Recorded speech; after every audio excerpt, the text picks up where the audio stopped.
the play where an Indian man takes his Black boyfriend home to Calcutta, and the fact that he's gay and the boyfriend's Black are not talked about at all. We've come far, and honestly, this realism is astonishing. I'm Mitra Kalita, the founder and publisher of Epicenter NYC. I recently sat down with playwright Shayok Misha Chowdhury to learn more about what inspired his play Public Obscenities. We talked about the set design, the bilingual dialogue, and so much more. Public Obscenities is playing at the Theater for a New Audience's Polonsky Shakespeare Center in Brooklyn Heights.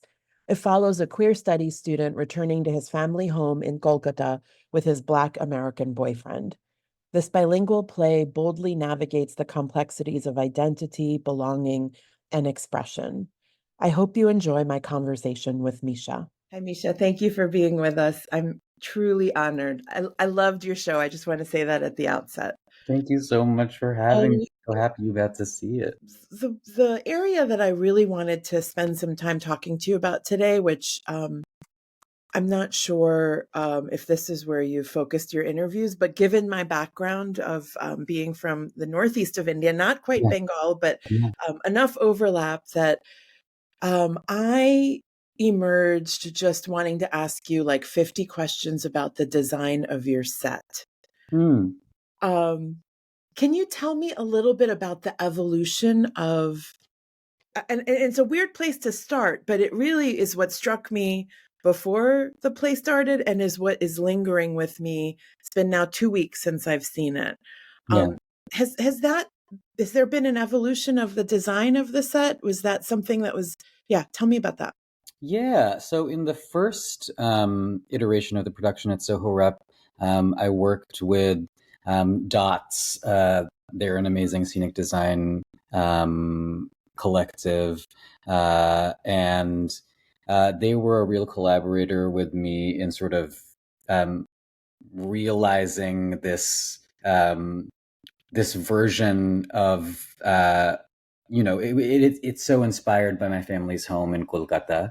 So I had gone back to Kolkata and taken sort of copious videos and photos of all of the details inside of that home, and shared it with the scenic designers. Yeah, but it's about like bringing, like I was bringing suitcases worth of stuff back from Calcutta, having our electrician there sort of like custom make little wall outlets for us and gather vents from demolition sites that we embedded into the wall. And all of those little details, I think, really were important to me in making the environment that the actors were operating inside of feel as like true and lived in terms of its granular detail, which is so much the ethos of the whole piece. Yeah, I mean, that's, I think, why I wanted to start there is because there's something, obviously it's a living drawing room, as we call it, right? Kind of this a multi-purpose room where everything happens. Yeah. So for me, there was the familiarity of that, but also that there's a lot going on. And it's one thing, I think, to kind of have the right props, right? So you said you took pictures. There's another for someone like me to be like, are these windows brought in from Kolkata? And these light switches, which are identical to my confusion when I'm in India and trying to figure out, and so that was all very intentional, I can tell. On the other hand, isn't that really hard? Like, how do you put that together? I just think that kind of attention to detail was the sort of the way that we were operating in every aspect of the production. And yeah, I mean, scenic designers are geniuses, and they, like all of that kind of detail goes into the drafting of the set, all of those details around how the window grates should look. And I mean, those windows were not brought in from Kolkata. They were made custom here. Certain things came from Calcutta. Curtains came from Calcutta. Set dressing came from Calcutta. But that kind of attention to detail in terms of making the home feel like in like truly like what a home in South Calcutta would look like is is so much a part of what their work was. Misha, before we move forward, tell me a little bit about your home in Kolkata. You were raised there before you came over here for. I was born in India, and I moved to the States when I was quite young. I was actually born in Tamil Nadu because my parents were working in the South at the time. So I didn't, I left India when I was, I think, 2 or 3 years old and moved to the States. Moved to Massachusetts when I was 5. We lived in Denmark for a little bit in the interim there. But I spent I spent a good part of my childhood moving back and forth between my family's home in Kolkata and here. And that, and then there have been years that I've spent back living in that house as an adult. It's the house that has been my home for my sort of only single stable sort of like house that has been my house for my entire life. And it's a classic sort of like middle class Bengali joint family home. It's my mom's family's home.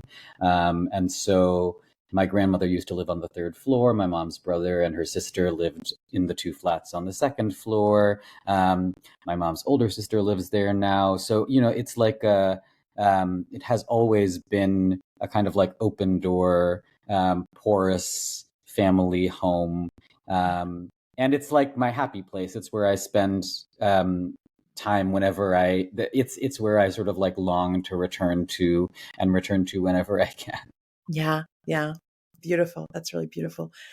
Those of us in storytelling, I think, have really struggled over the last few years of how to weave in multi-platform nature of our lives, right? And I think about this a lot when we're like, is this podcast or video, or how do we weave in the reality of text messaging and can you talk about that process in the writing of this play, and also because it's evolving right before us, right? Like, does that affect your rendering of, for example, instant messaging as is depicted in these late night sessions, with something that feels more, universal and timeless, of daydreaming and reverie, and yet that was a very layered part of your set as well. Tell me a little bit about how you wrote that in and think about that.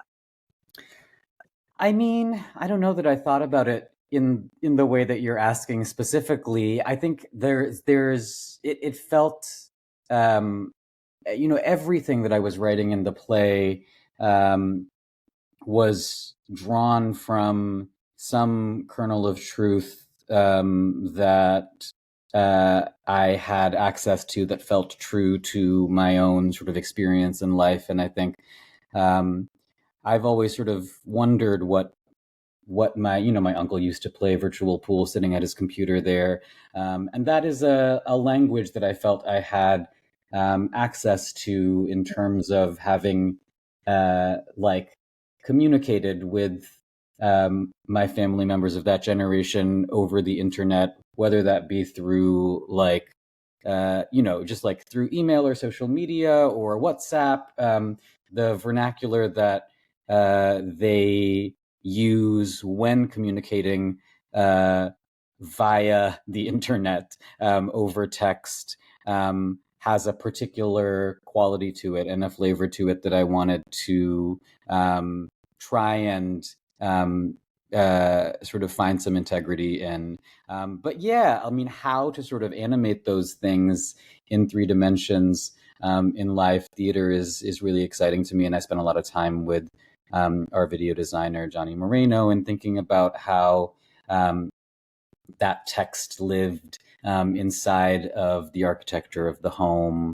And, even really subtle things in like, theater is this sort of like wild calibration of tiny, tiny choices, like the volume of how when Pichet is typing, how we hear that typing sort of writ large in the space makes a huge difference in terms of how the audience is able to lean in and read that material. When we didn't have that typing sound as present, the audience felt further away from it. So those are the kinds of choices that we're always sort of engaged in Yeah. making. So the actor Purna Jagannathan attended your show over the weekend. You're welcome. Yeah. I told her to Yes, thank sit, you so much. and somehow through divine intervention she got there. Which this is what she says. Um, the play where an Indian man takes his black boyfriend home to Calcutta, and the fact that he's gay and the boyfriend's black are not talked about at all. We've come far, and honestly, this realism is astonishing. So, also on the genre of South Asian plays, over, I've sort of Yeah, come of age. I'm 47 years old. The New York City that I came of age in had a lot of, kind of like a script of conflict with our parents, totally. out stories, the collision of interracial relationships, the going back home. I mean, and if I have a certain tone, they were all very necessary Of parts of course. setting the stage for a show like yours. This decision to not make this a coming out story, or Yeah. oh my God, the boyfriend is black, like intentional, but also does it take away from any of that? I guess I'm wondering, did you second guess that in any way? I mean, I certainly second guessed it at, like I mean, those choices come from the truth of my own life. Mm, And I certainly, when I was starting to write the piece, felt a kind of internal and external pressure to succumb to the sort of like pervasiveness of those narratives in the culture. And I was like, is it possible to write this play without without sort of conflict emerging from the facts of the queer couple's presence in this home? But it was important to me I wanted to be telling a story, and I think I've said a couple of times to folks, like, what is um, rare about Choton to me is not the fact that he's gay, but and the thing that he's grappling with in relationship to his family and to his home has less to do with his sexuality and more to do with the labor that he puts into sort of proving his nativeness, and the fluency that he's retained in his mother tongue, which puts him in this strange sort of like in between space between generations, between his family in Kolkata and his sort of like life as a Asian American or a person of color back in the US. And so once it became clear to me that the sort of like engine that was fueling this piece had more to do with like conflict that was emerging from the a kind of like romanticizing the homeland, or sort of like projecting onto what are the things that we there are so many other kinds of struggles that we mm, are engaged in as queer folks and folks in interracial relationships, here as first and second generation people living between places. I think that I think about, I love Sex Education, the TV show, and Eric's character um, in that show has this moment where he like goes back to Nigeria and hooks up with like a Nigerian guy for the first time, and then he goes back to the UK and breaks up with his white boyfriend. And in this piece, I kind of like what Choton, I sort of wanted to take that, and we're always building on these sort of like prior stories, right? But even like I'm like, oh, there's something, I had that experience as a young person, when I first sort of when I was like dating somebody who spoke my mother tongue for the first time, and what that meant, what that signified, was so grand, that I wasn't even able to sort of really see that person as a person. They just sort of represented a kind of homecoming for me. And so I wanted to sort of like critique even that, like I haven't seen stories that sort of like lean into that strangeness that Choton is sort of metabolizing in terms of meeting, folks like Sho and Shebunti in Kolkata, queer and trans folks back in the home country, who he imagines himself to be like or have affinity with, but that affinity is fraught. And so there are so many different kinds of conflict and sort of like messiness that we experience in our lives as queer folks and immigrant folks and folks in the diaspora. And I just it was hard, but I had to just sort of continue to tell myself to trust that my life had drama in it, and that I didn't have to manufacture drama that was foreign to the kinds of drama that are true to and important in my life. Yeah. Ironically, that might be why it's found its audience. Like, we get pulled in a lot when, especially like over the last year, on Broadway, where shows, for example, have tried to diversify their audiences. And we've seen a number of closures. And there is this narrative of, oh, these types of shows don't work, Of right? course. Yeah. And Yeah. that's really dangerous. But there's a part of what you just said, which is that it's almost the universality of that struggle or that drama Yeah. versus um, the focus on a coming out or the interracial relationship, which inherently focuses on separation, right? Or what makes us different. And so, Totally. yeah, yeah.